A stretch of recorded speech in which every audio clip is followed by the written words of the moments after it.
अब आजकल कुत्ता बिलाई ढेर आ गया है, कुत्ता बिलाई ढेर आ गया है। दोस्तों एक बहुत तेजी से वीडियो वायरल हो रहा है।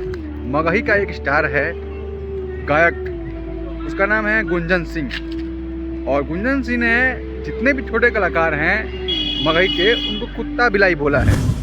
आप लोग समझ सकते हो, क्या उनसे हम लोग कुछ उम्मीद कर सकते हैं?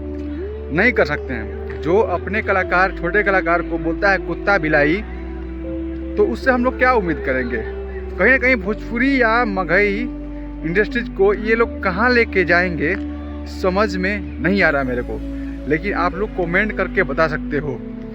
कोई भी लड़का है शुरू से स्टार्ट करता है और फिर जाके वो स्टार बनेगा, लोग जो अच्छा उसको रिस्पॉन्स देते हैं तो। लेकिन क्या अपने से छोटे कलाकार को कुत्ता बिलाई कहना कहाँ तक सही है? कमेंट करके आप लोग बता सकते हो।